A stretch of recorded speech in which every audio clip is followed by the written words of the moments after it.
बेटा। Question number 5 लिखेंगे x के सापेक्ष, पहले तो हम इसको लिख लेते हैं y बराबर log और क्या हो जाता है cos ex। ठीक है, देख लीजिए एक बार सही चल रहा है कि नहीं, अच्छे से समझ आ रहा है कि नहीं। तो यहां पर क्या करेंगे x के सापेक्ष अवकलन करने पर हो गया, तो dy बाई dx बराबर log, अब ये क्या करेंगे d by dx log cos e पर x हो जाता है। अब आप अच्छी तरह जानते हैं, हम आपको एक फार्मूला याद दिला दें, d by dx log x का फार्मूला होता है 1 बाई x। ठीक है, तो यहाँ पर 1 बाई x चलते हैं, तो dy by dx equal to ये log है और इतने पार्ट को क्या मान लेते हैं x, तो 1 बाई x, 1 और x की जगह पर क्या हो जाएगा cos ex, फिर d बाई dx, अब किसको लिखेंगे cos ex। अब आपको अच्छी तरह याद आ जाएगा कि हमें अब करना क्या है। अभी आप जानते हैं इतने के बराबर x मान लेते हैं, dy by dx 1 upon cos e पर x कर दीजिए बेटा। ये cos x अगर मान लेते हैं इसकी जगह पर, तो cos x किस में चेंज हो जाता है sin x में, तो x की जगह पर क्या है बाबू ax है, ex है, और d बाई dx हो जाएगा, बचा कौन है e पर x। बस आपका सवाल का आंसर आ गया बाबू, अच्छे से एकदम आराम से cos e पर x, और यहाँ पर क्या है, अगर इसको हम लिखना चाहें तो ये भी यहाँ चला आएगा, इसको लिख सकते हैं sin e पर x, इसका तो वही होता है, इसका भाई तो वही होगा e पर x ही, sin बटा cos, अगर ट्रिग्नोमेट्री का फार्मूला याद होगा sin बटा cos किस में हो जाता है 10, और 10 x की जगह पर क्या है e पर x इंटू e पर x, तो आपका ये फार्मूला आ जाता है, आपका आंसर ये आ जाता है। और आपको एक चीज बता दे, cos x बराबर होता है माइनस, तो यहाँ पर आपको क्या लगाना था माइनस, तो ये हो जाएगा आपका answer dy by dx equal to minus e पर x 10ex, ये आपका आंसर आ जाता है। अच्छे से समझ में आया, एक एक पॉइंट क्लियर हो गया। क्वेश्चन नंबर 6 के पास चलते हैं। क्वेश्चन नंबर 6 वही काम, y बराबर e पर x2, फिर e पर 5 तक जाना है, e पर x3, फिर प्लस e पर x4, फिर क्या कर देते हैं प्लस e पर x5। अब इतने लोगों का करना है, बस दिमाग लगा के समझना तो मस्त समझ आ जाएगा ये। अभी क्या करते हैं, x के सापेक्ष अवकलन करने पर, मैं कहा हूं पूरा वीडियो आपको 3-3 दिन पर एक एक एक्सरसाइज का मिलता जाएगा बेटा, अच्छे से पढ़ते रहो बस। dy बाई dx, अब इसका करेंगे d बाई dx e पर x plus d by dx e पर x2, ठीक, plus d by dx e पर x3, सबका अलग कर दे रहा हूं b, plus d by dx e पर x4 plus d by dx e पर x5। सब कुछ तो समझ आ रहा है ना आपको, अच्छे से मैंने सबका अलग अलग कर दिया बेटा। अब देखो करते क्या है, अभी तो मजा आएगा। ये ex का तो कुछ नहीं होता, वही हो गया, लेकिन इनका होता है, एक बार तो ये पूरा आ जाएंगे e पर x2, लेकिन d बाई dx किसका रह जाएगा x स्क्वायर का रह जाएगा। फिर एक बार इधर आ जाइए, ये फिर चले आएंगे पूरा, d बाई dx किसका रह जाएगा x पर 3 का, फिर प्लस कर दीजिए, ये पूरा चले आएंगे e पर x4, अभी किसका रह जाएगा d बाई dx x पर 4 प्लस इनका पूरा चला आएगा ex5 d by dx x पर 5। ये पूरे पूरे ऐसे ही होते चले जा रहे हैं आपका। तो अब आप करेंगे क्या, ई पर x प्लस ई पर x पर 2, ये इसका करेंगे तो आप अच्छी तरह जानते हैं ये 2 आगे आ जाएगा, आ गया, और x पर 1, 2 में से 1 जाएगा, 1 बच जाएगा, प्लस ई पर x 3 होगा और ये आगे चला आएगा 3, x पर कितने बचेंगे 2, फिर यहाँ पर प्लस कर दीजिए, ई पर x पर 4 हो जाएगा, ये आगे चला आएगा बाबू, तो फिर यहाँ पर क्या हो जाएगा 4x पर 3, और ये देखिए प्लस ई आपका है ही, मैं छोटा सा छोटा करके बताने की कोशिश कर रहा हूँ आपको समझ आ जाए। देखिए ये 5 आगे आ जाएगा, 5x पर 4। तो अब आप देखिए इसमें जो कॉमन बनता हो उसे कॉमन कर लेते हैं, जब कॉमन कर लेंगे तो आपका सब सॉल्यूशन सामने आ जाएगा।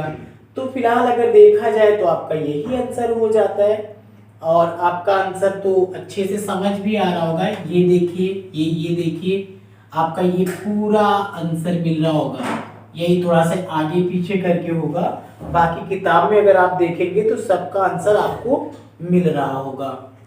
ठीक है, अच्छे से समझकर कर लीजिए। अब फिर एक बार मैं और लिख देता हूँ ताकि आपको कंफ्यूजन ना हो। ई पर x प्लस 2x ई x 2 प्लस 3x स्क्वायर ई x 3 प्लस 4x क्यूब, और क्या हो जाता है ई x 4 प्लस 5x स्क्वायर ई x 5। फिलहाल वही है, बहुत से लोग कहते हैं कि एनसीईआरटी का आंसर वही नहीं मिलता, तो भैया देखो मैंने लिख दिया, आपको सब समझ आ गया होगा, एक एक पॉइंट लिख दिया हूँ।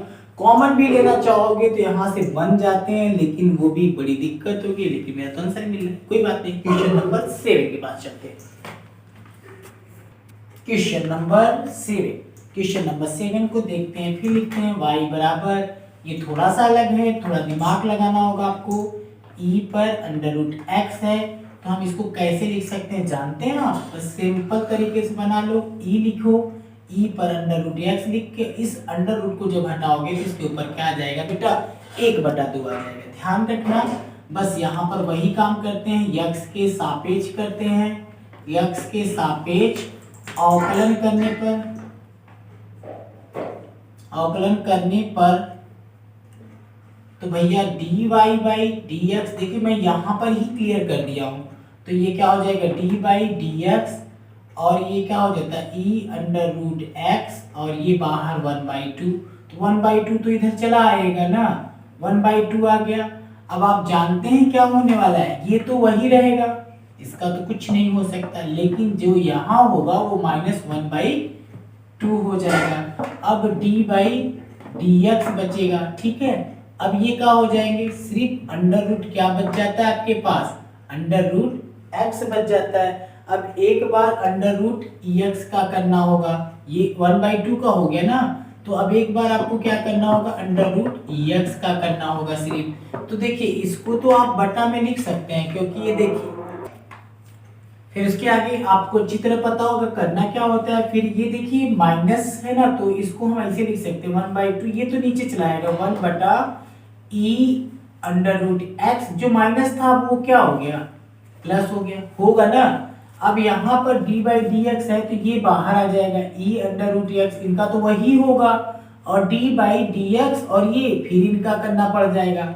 आप अच्छी तरह जानते हैं 1 और ये 2 हो जाएगा, 1/2 का मतलब होता है अंडर रूट लगा दो, अंडर रूट e पर x ऐसा लिख सकते हैं, और e अंडर रूट x जब इनका करेंगे तो इनका भी वही काम होगा, क्योंकि ये अंडर रूट का मान क्या होता है आपको पता होगा ना। अगर अंडर रूट x है तो इसको x 1/2 लिखेंगे, तो 1/2 आगे आ जाएगा, और क्या हो जाएगा x माइनस 1/2 ही होगा ना। तो वही चीज हम यहाँ लिखने जा रहे हैं बेटा, 1/2 x माइनस 1/2। अब इसको पूरा व्यवस्थित लिखते हैं, तो देखिए मैं इसे इरेज कर रहा हूँ, फिर यहाँ पर लिखता हूँ dy बाई dx लिख दिया, और ये देखिए आपका क्या है 1/2 under root e under root x, देखिए लिख दिया हूँ, और 1 की जगह पर ये मल्टीप्लाई इसमें हो जाएगा, तो यहाँ पर क्या आ जाता है e अंडर रूट x, देख लीजिए अच्छे से हो गया, और यहाँ पर क्या है 1/2 है, ये भी नीचे चले आएंगे, और जब नीचे आएंगे तो ये भी अंडर रूट में हो जाएंगे। तो 2 और 2 जा कितना हो जाता है 4, 2 2 जा 4 हो गया। अब इसको कैसे लिखते हैं आप अच्छी तरह जानते हैं, करनी तो एक ही होगी और करनी एक होगी और रूट भैया 2 होंगे, ई होगा और क्या होगा ई पर एक्स होंगे और अंडर रूट एक्स होगा। क्लियर, आपका तो पूरा मान आ चुका है, आंसर आ चुका है और अंडर रूट तो एक है ना, तो फिर काहे रखेंगे, हो गया आपका काम। तो ये आपका आंसर हो गया। ये अच्छे से याद रखिएगा, अच्छे से करिएगा, एक एक पॉइंट किया हूँ। यहाँ पर -1/2 कैसे आया है ये भी मैं समझा दे रहा हूँ अभी। जब आप एक फार्मूला में इसमें जाते हैं तो आपका क्या होता है x n आगे होता है, n-1 होता है। तो x पर n करेंगे तो इसके लिए जैसे मान लेते हैं यहाँ पर क्या था, x पर 1/2 था तो 1/2 आगे आएगा और x होगा 1/2 - 1, नीचे 1 मान लेते हैं तो 1 × 1 - 2/2। तो देख लीजिए x पर -1/2 भी आ जाता है। तो इसी तरह से आपको करना होगा। तो ये आपका अगला क्वेश्चन, अब मैं चलता हूँ क्वेश्चन नंबर 8 के पास। चलिए ठीक है, क्वेश्चन नंबर 8 बहुत ही सिंपल है, वही पुराना काम, y बराबर log करना है, log x करना है और x के सापेक्ष लिखना है। x के सापेक्ष अवकलन करने पर, अब भाई अवकलन करने पर क्या होगा, dy/dx होगा, d/dx और यहाँ पर क्या लिख देते हैं log x कर देते हैं, dy/dx हो गया। इसका आपको मैंने बताया था ना, इसका फॉर्मूला log x का क्या होता है 1/x होता है। तो 1/x, x की जगह पर क्या है बेटा log x है, फिर dy/dx करके सिर्फ log x का निकालते हैं। तो आप देख सकते हैं dy/dx कर दीजिए 1/log x * कर देते हैं, इतने के बराबर क्या आता है 1/x। तो dy/dx आपका आ गया 1/x और ये log x, ये आपका आंसर हो जाता है। चाहे आप कोष्टक लगाइए चाहे नहीं लगाइए, आपका ये आंसर हो गया। तो आपको अच्छे समझ आया 1/x इसके बराबर, फिर इसका आगे आपका हो गया। क्वेश्चन नंबर 9 चलते हैं, ठीक है। क्वेश्चन नंबर 9 वही डिवाइड वाला है क्वेश्चन, y बराबर cos x और ये log x कर देते हैं। तो x के सापेक्ष सब वैसे है जैसे बता रहा हूँ, x के सापेक्ष अवकलन करने पर, तो भैया x के सापेक्ष dy/dx कर देते हैं इक्वल टू पहला आ गया और dy/dx दूसरा log, फिर माइनस दूसरा log, dy/dx पहला cos x और बटा x² किसका log का, log x²। तो क्लियर हो गया आपका, log स्क्वायर करते हैं हम सब, इसको बंद करके इसके क्लियर। अभी देखिए dy/dx cos रहेगा, log x का फार्मूला होता है 1/x माइनस log रहेगा, log x रहेगा, cos x साइन में बदल जाता है और वो भी कौन चीज में बदलता है, कौन साइन में बदलता है आपको पता होगा। log x का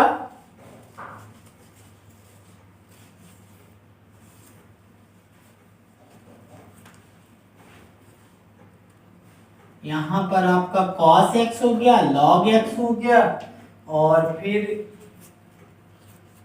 फार्मूला गड़बड़ रखा गया। एक मिनट बेटा, फिर से सॉरी।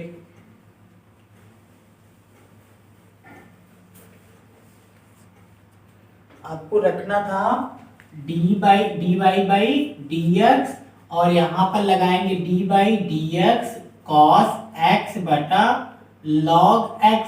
तो आपको मैंने पहले ही बताया था, थोड़ा सा ध्यान से ये देखिए, आपको क्या करना है, पहले cos को लिखना है cos x dy/dx, किसको लिखेंगे पहले, किसको लिखेंगे log x को लिखेंगे। तो आपका क्या हो जाएगा, log x लिख देंगे और d बाई डी एक्स, और यहाँ पर क्या हो जाएगा cos x।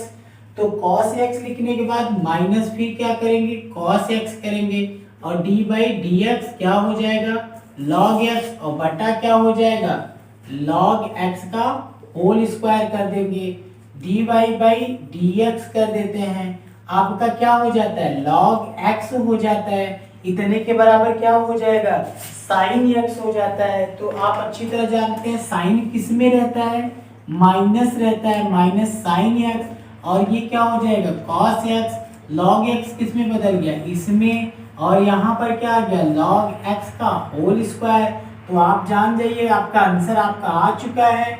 आंसर हम कहाँ लिख देते हैं, dy बाई डी एक्स कर देते हैं, और ये देखिए माइनस है ना तो पहले लिख दो बेटा, माइनस साइन एक्स कर दो, और क्या है आपके पास log x कर दो, फिर और क्या है आपके पास, और यहाँ पर माइनस लगा है माइनस cos x कर दो, और ये 1/x है ना तो x इसके बगल में आ जाता है, x log x का होल स्क्वायर। हो गए आपके आंसर। अच्छे से तो समझ आ गया होगा आपको कैसे रखना है, आपने पूरा रख दिया sin x log x, और ये आपका पूरा हो गया। ठीक है, question number 10 and last question के पास चलते हैं। क्वेश्चन नंबर 10 लास्ट क्वेश्चन है, बहुत ही सरल है, इसको भी y बराबर cos करते हैं। बड़े ध्यान से देखिएगा बेटा, तभी तो समझ आएगा, वरना बहुत ही परेशान करेगा। x के सापेक्ष वही पुराने तरीके से कर रहे हैं, सापेक्ष अवकलन करने पर तो हमने क्या काम कर दिया भाई, ये dy बाई dx हो गया। देखिए 3 लाइन से ज्यादा नहीं लूंगा आपका, अगर करना हो तो पहले क्या करेंगे d बाई डी एक्स लिखेंगे, cos लिखेंगे, log x प्लस e पर x लगा देंगे, तो dy बाई डी एक्स कर दीजिए, log x का ये पूरा x होता है, मैंने पहले ही बताया था। तो cos किस में बदला जाता है, साइन में, वो भी कौन साइन में रहता है, माइनस में रहता है, log x प्लस e पर x हो जाता है। अब d बाई डी एक्स कर देते हैं, जो आपका बचा है कौन बचा है log x प्लस e पर x, तो आप जान जाइए इसका आप इन दोनों में करना होता है। चलिए minus sine log x plus e पर x, और ये log x किस में बदल जाता है 1/x में, अब बचा कौन प्लस d का इसमें जब करोगे तो ये भी वही आ जाएगा। तो ये आपका आंसर हो चुका है। अब आप देखिए कैसे लिखते हैं, sine log x plus e पर x, ये भूलना नहीं है आपको। तो यहाँ पर क्या हो जाता है e पर x बटा कहाँ जाता है x, तो आपका ये आंसर आ चुका है।